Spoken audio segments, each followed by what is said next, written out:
After Shelley Hudson's father died, her friends told her that she ought to take some time off, go on a vacation, maybe a cruise, see the world. She'd been taking care of her dad for 6 years, nursing him at home while he was terminally ill with a bone cancer. He'd left her the house, his savings. She'd invested most of the wages she'd been earning as a secretary in an insurance company, so money was no problem. And she was 31, no attachments, never been married, didn't even go out. She'd been tied to her dad. So her friends thought she should kick up her heels, have a fling, maybe go to Italy or France, meet some guy, find romance. You know what they meant. Shelley surprised them all by quitting her job, renting the house to a cousin, and packing her bags. Her friends wanted to know where she was going. The cruise? Italy? France? It was none of those. Shelley stunned them by saying she was joining the Peace Corps. She was going to Nepal. Nepal? Shelley, why Nepal? What's in Nepal but mountains, snow, and ice, Sherpas, and stinky old goats? Shelley, you can't be serious. You can't be going to Nepal. For 2 years? But she was, and even she did not know why, not completely. She could not explain it, nor did she want to. It had something to do with the rugged mountains, the remoteness. Yes, that was it. The sheer distance of it, away from everything else. It seemed to her to be as far away from everything as she could get, and that is where she wanted to go. She'd spent 6 years watching her poor father waste away. The daily inevitability of it had been a massive weight. She didn't want to go snorkeling in the coral reefs. She didn't want to tour the vineyards of France. She didn't want to go to Rome and see the mighty ruins. She wanted to go to Nepal.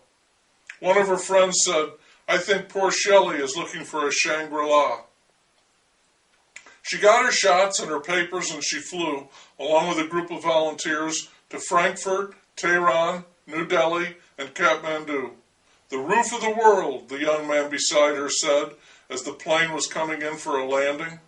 In the distance, white-topped peaks were visible. When the plane landed, while the others stared about at the foreign surroundings, Shelley had the most amazing, utterly calm feeling that she was home, exactly where she wanted to be. She was scheduled for 3 months of intensive language instruction in Kathmandu. She'd been studying on her own since her father died, and already had a working vocabulary in Nepali.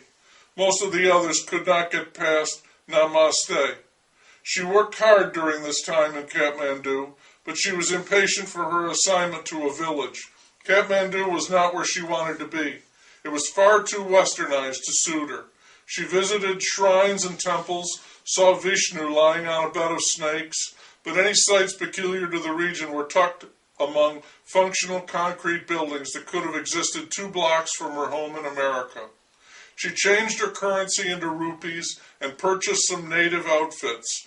Shalwar, the baggy pants with a drawstring, and a kameez, the loose shirt worn with it. She began her adaptation to the local diet, which consisted mostly of rice and lentils, along with occasional bitter greens, all washed down with tea. She caught a slight case of dysentery and was robbed of 300 rupees, but this did not discourage her.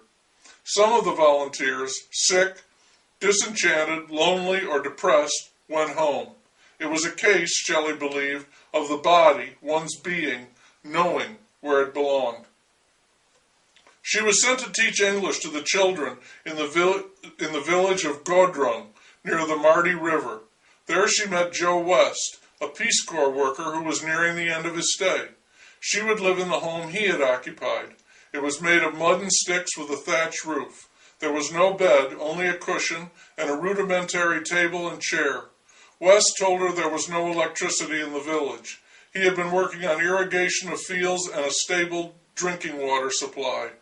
The work, he said, was frustrating, the achievements few. It's hard to change 2,000 years in 2, he said. He was ready to go home. The children in the village ran from her into their houses when they first saw her. Then, informed by their parents that she had come to teach them in school, they came to her and stared as if she were a celebrity or a goddess with supernatural powers. They had seen white men, volunteers like Joe West, and trekkers, but few, if any, white women, and never one alone. Jo West left, and she settled into the routine of school. It was very difficult because her command of the language was still rudimentary and tentative, but she overcame that by speaking only English to her students when they were in school, even if they could not understand. Total immersion was the best method, she believed. It was how she was learning Nepali. It was how she would teach English. The students were disappointing. They did no work, attended sporadically, cheated on tests, and worst of all, felt no shame over that behavior. But even this did not discourage Shelley. She worked with the brighter, more ambitious students and made regular reports to the parents of the others, notifying them of their children's unsatisfactory progress. When she was not in school, Shelley went out of her way to integrate herself into the village.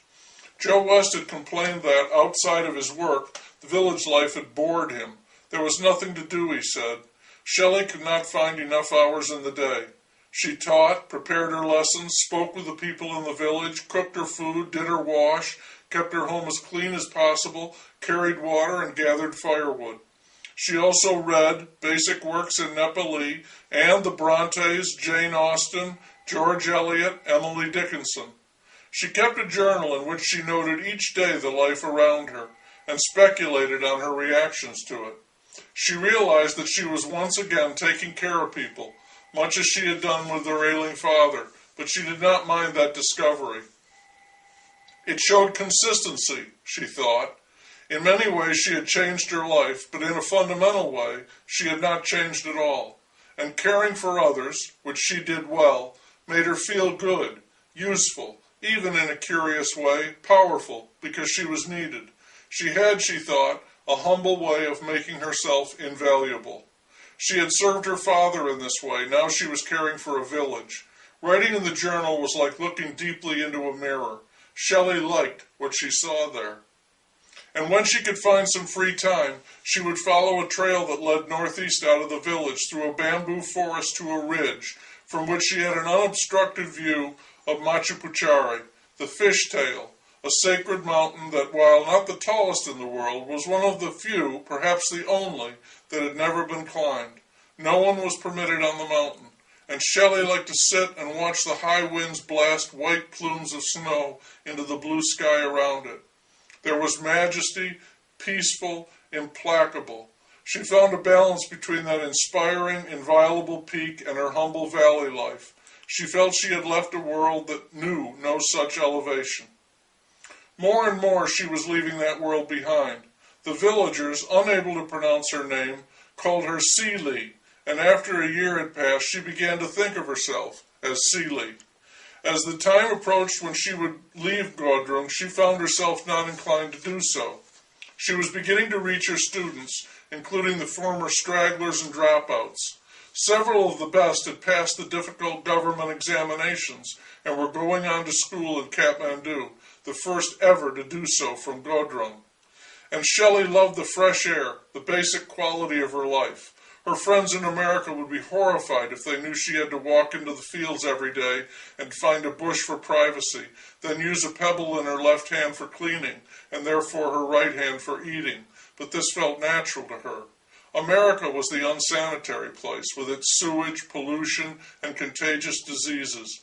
She believed it was the manic consumer society that had lost touch with reality, and she had no desire to return to it. In the course of her 2 years in the village, she had made friends with everyone. They had accepted Seeley as one of their own.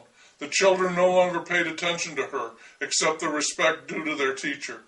Over the last few months, she had spent time with Ram Krishna, a farmer several years younger than herself. His wife had died of a mysterious ailment, and he had no children. The two of them would often take the trail northeast out of the village and sit in silence, gazing at Machu Picchu. Sometimes they would converse in Nepali, and Shelley would often help with his chores on his farm, feeding the chickens, tending the sheep, goats, and yak. One day, while sitting, watching the peak of the mountain, Shelley said, "It is so serene."